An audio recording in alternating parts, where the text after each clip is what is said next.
तो welcome. Let's solve this question from मतलब IAS का है ये 1985 में आया था।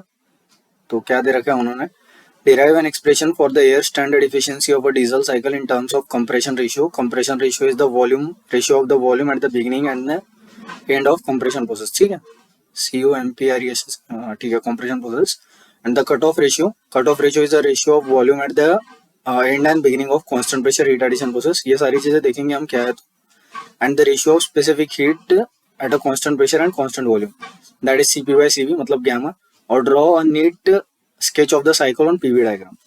तो सबसे पहले साइकिल बना लेते हैं हम, देन बाद में मैं assumptions बताता हूँ क्या है करके। ठीक है, तो डीजल साइकिल बेसिकली मतलब डीजल इंजन में यूज करते हैं हम, यूज नहीं करते हैं मतलब as a air standard cycle, मतलब डीजल साइकिल को एयर स्टैंडर्ड साइकिल यूज करते हैं, मतलब for just for comparison for the diesel engine. ठीक है, तो क्या होता है मतलब पीवी प्लॉट में चार प्रोसेसेस होती है इसमें।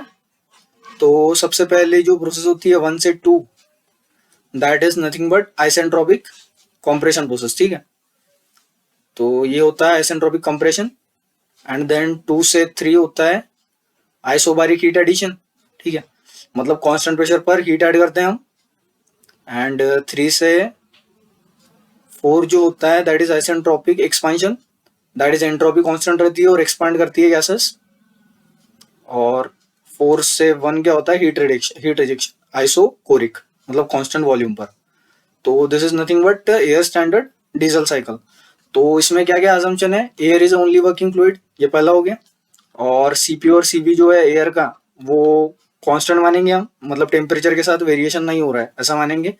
और बाद में जो मतलब कंबशन प्रोसेस है उसको हम हीट एडिशन, और जो एग्जॉस्ट प्रोसेस है उसको हीट रिजेक्शन से मॉडल कर रहे हैं हम यहाँ पर। दैट इज कंबशन प्रोसेस में हम क्या मान रहे हैं, जैसे मतलब एक्चुअल में क्या होगा इंजन में कि फ्यूल बर्न होगा और वो गैसेस एक्सपांड करेंगी।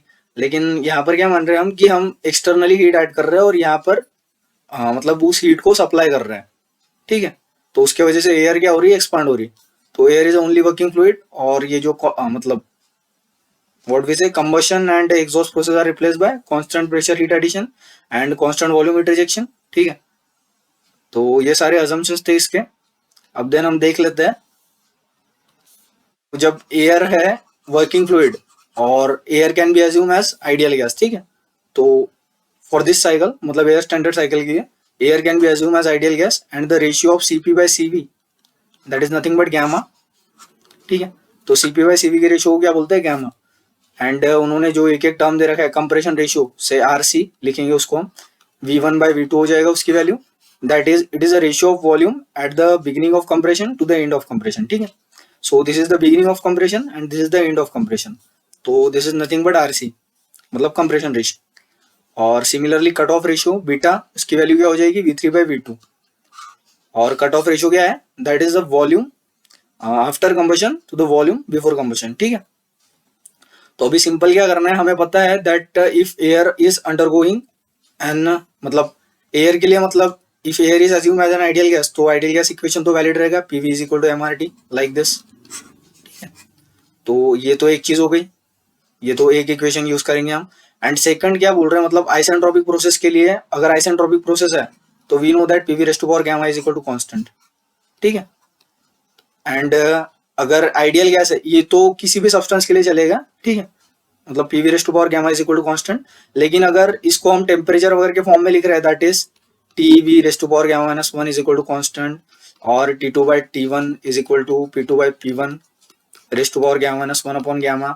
अगर टेम्परेचर या वॉल्यूम के फॉर्म में लिखना है हमको इस रिलेशन को, तो सेकंड अजम्पशन क्या हो जाता है इस पर, मतलब सेकंड रिस्ट्रिक्शन क्या लग जाता है, ये चीजें हम सिर्फ आइडियल गैस के लिए लिख सकते हैं। ठीक है, ये किसी भी सब्सटेंस के लिए वैलिड है एज लॉन्ग एज वो आइसेंट्रोपिक प्रोसेस के अंदर जा रहा है।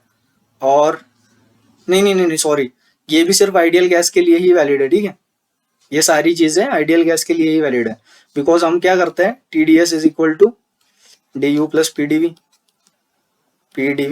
तो आइसेंट्रोपिक के लिए इसको जीरो कर देते हैं और बाद में DU को CVdT प्लस PdV ऐसा कुछ लिखते हैं। देन बाद में फिर क्या बोलते हैं, आइडियल गैस इक्वेशन से एक इक्वेशन आता है हमारा, उसको यहाँ सब्सटीट्यूट करते हैं। देन वो सारा कुछ करने के बाद हमें मिलता है PV raised to power gamma is equal to constant. तो ये भी सिर्फ आइडियल गैस के लिए ही वैलिड है, मतलब या तो ये रिलेशन बोल लो या तो ये बोल लो या तो ये सारे किसके लिए वैलिड है, आइडियल गैस के लिए। ये पता होना चाहिए आपको, नहीं तो कहीं पे भी नहीं लगा सकते अपन। एक तो आइसेंट्रोपिक प्रोसेस होनी चाहिए और सेकंड आइडियल गैस होना चाहिए, ठीक है। तो हो गया आपका मतलब इक्वेशन के बारे में। तो ये सब क्यों बताया मैंने, अभी हमें पता चलेगा क्यों बताया करके।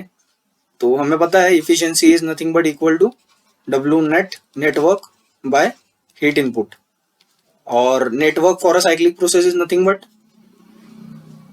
तो यहाँ पर नेटवर्क निकालने से ज्यादा हीट रिजेक्शन मतलब हीट एडिशन और हीट रिजेक्शन निकालना ज्यादा आसान रहेगा, तो इसलिए हम हीट के टर्म में बात करेंगे। तो we know that cyclic integral of work is equal to cyclic integral of heat. तो यहाँ पर work is nothing but W net and heat is Q supplied, that is Q in minus Q out. So this is net heat, ठीक है। It is from first law for a cycle. तो W net किसके बराबर हो गया, Q in minus Q out upon Q in, ठीक है। ये इफिशियंसी को ऐसे लिख सकते हैं ना, that is W net by Q in, ऐसे ही डिफाइन करते हैं। तो it is 1 minus Q out by Q in, ठीक है। ये तो हो गया इफिशियंसी।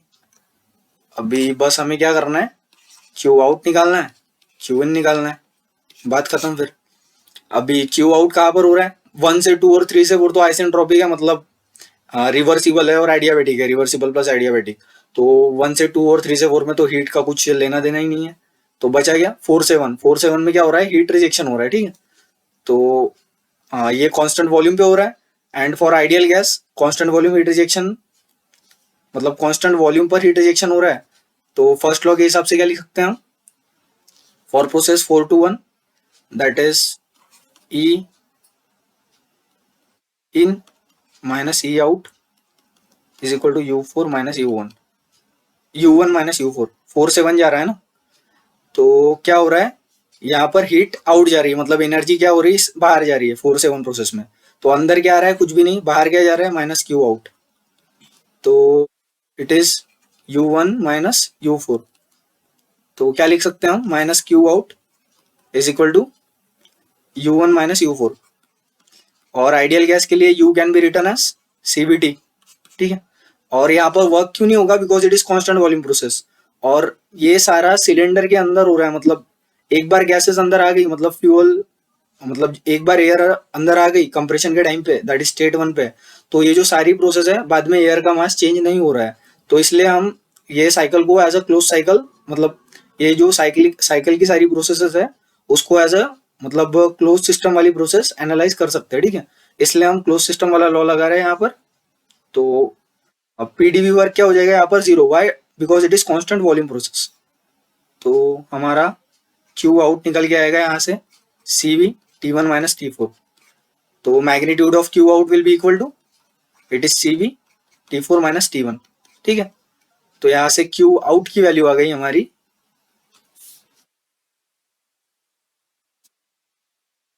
एक एक वैल्यू आती जाएगी, मैं लिखते जाऊंगा।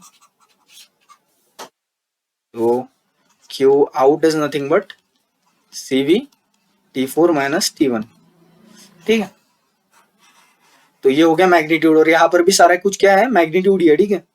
बिकॉज ये बैलेंस लिखा है हमने नेटवर्क का, तो ये भी मैग्नीट्यूड है, ये भी मैग्नीट्यूड है, क्योंकि ये इफिशियंसी मतलब पॉजिटिव क्वांटिटी है ना, तो यहाँ पर मैग्नीट्यूड के टर्म में लिखा है हमने सारा कुछ। क्यू आउट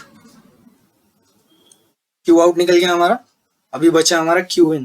तो ये थोड़ा सा ट्रिकी है, मतलब ये 2 से 3 क्या है, कांस्टेंट प्रेशर प्रोसेस है, तो इसमें हीट ट्रांसफर भी होगा और वर्क डन भी होगा। तो इसमें देखते हैं मतलब हीट ट्रांसफर कैसे आएगा।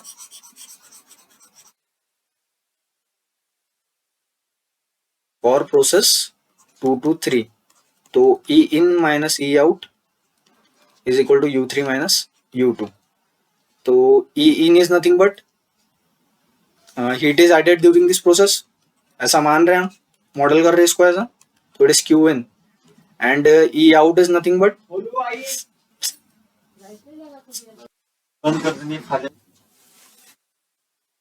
आउट क्या आ जाएगा हमारा, वर्क डन हो जाएगा इस प्रोसेस में, मतलब वर्क आउटपुट मिल रहा है हमें, क्योंकि गैसेस क्या हो रही है, एक्सपांड हो रही है। तो work output is nothing but P times V3 minus V2, ठीक है। तो एनर्जी वर्क के फॉर्म में बाहर जा रही है, तो it is V3 U3 minus U2।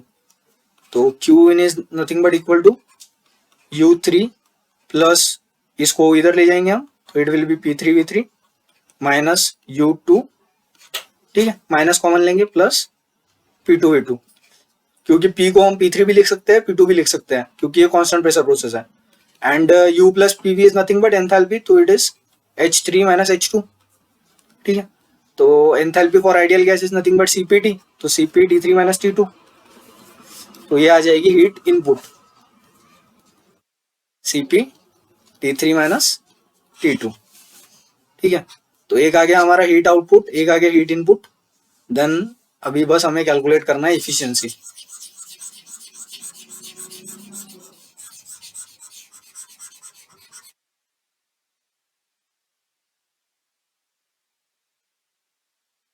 तो इफिशियंसी क्या हो जाएगी हमारी, that is eta is equal to 1 minus Q out is nothing but CV times T4 minus T1 and it is CP times T3 minus T2। तो it is 1 minus CP by CV को नीचे ले जाएंगे, तो it is 1 by gamma and T4 minus T1 upon T3 minus T2। तो अभी हमको RC और बीटा के टर्म में एक्सप्रेस करना है इसको। तो हम क्या करेंगे, अगर कभी मतलब अगर IES का कोई लिख रहा होगा पेपर, तो उसके लिए बता रहा मैं कि सारे टेम्परेचर को क्या करना, T1 के टर्म में एक्सप्रेस करने की कोशिश करना, ठीक है। वैसे मैं करके दिखा ही रहा हूँ। तो मैंने आपको रिलेशन बताए थे कुछ, that is for ideal gas TV raise to power gamma is equal gamma minus 1 is equal to constant. तो यहाँ से क्या हो जाएगा, फॉर 1 to 2 इज आइसेंट्रोपिक, तो it is T1 V1 raise to power gamma minus 1, T2 V2 raise to power gamma minus 1। तो V1 by V2 is nothing but RC, तो यहाँ से T2 की वैल्यू भी आ जाएगी RC का power gamma minus 1 times T1, ठीक है। तो ये आ गया हमारा T2 की वैल्यू, T2 आ गया हमारा RC raised to power gamma minus 1 times T1, यहाँ से आ गया हमारा T2 सॉरी, T2 आ गया T1 के टर्म में। अभी नेक्स्ट बचा है हमारा T3।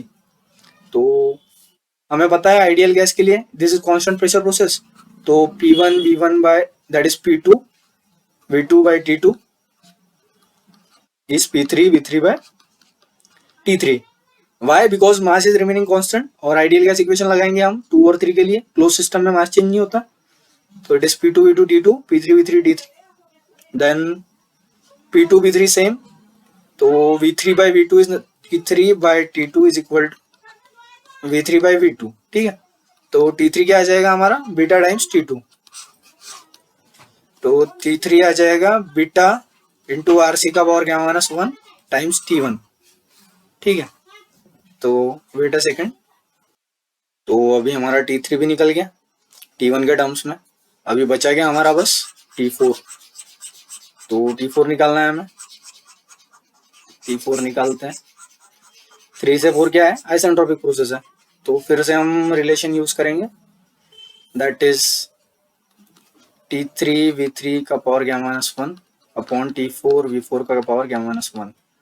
तो T3 तो नोन है हमें T1 के टर्म में, T4 निकालना है, तो T4 is equal to T3 V3 bye V4 का पावर गैमा माइनस 1। तो T3 आ जाएगा ये, तो इसको हम क्या करेंगे, V3 बाय V2 से डिवाइड कर देंगे, V2 से मल्टीप्लाई करेंगे, that is V2 by V4 power gamma minus 1। क्या किया हमने, V2 से डिवाइड किया, V2 से मल्टीप्लाई किया, ठीक है। तो T4 इज इक्वल टू क्या हो जाएगा, T3 times V3 by V2 is nothing but beta and V4 sorry ये क्या है V2 by V4 and V4 is nothing but equal to V1 because 4 से 1 कांस्टेंट वॉल्यूम प्रोसेस है, तो V2 by V1 आ जाएगा and V2 by V1 is 1 by RC, ठीक है ना, because V1 bye V2 is RC। तो ये बीटा बाय 1 बाय RC आ जाएगा रेस्ट पावर गैमा माइनस 1। तो T3 हमारा है बीटा टाइम्स RC का power gamma minus 1 into beta का power gamma minus 1 by RC का power gamma minus 1 times T1। तो यहाँ से RC का पावर गैमा माइनस 1 कैंसिल हो जाएगा, बीटा का माइनस 1 कैंसिल हो जाएगा, तो it is beta raised to power gamma times T1, तो it is equal to T4, ठीक है। तो T4 भी आ गया हमारा in terms of T1, that is beta raised to power gamma times T1। तो सारी चीजें आ गई हमारी T1 के टर्म्स में। तो फाइनली अब हमें बस वैल्यू पुट करनी है एंड हो गया फिर। तो eta is equal to 1 minus gamma by T4 is nothing but beta raised to power gamma minus T1 minus T1 upon T3 क्या आ जाएगा, बीटा RC का power gamma minus 1 times T1 minus T2 की value आ जाएगी RC का power gamma minus 1 times T1। ठीक है, तो ईटा की वैल्यू आ जाएगी 1 minus 1 by gamma times RC का पावर गैमा माइनस 1 कॉमन निकालेंगे यहाँ से, तो ये आ जाएगा बीटा का power gamma minus 1 upon beta minus 1। तो it is nothing but efficiency of diesel cycle, air standard diesel cycle. ठीक है, तो this is the final answer and PV diagram मैंने सबसे पहले ही बना दी थी। तो this question is solved and thanks for watching.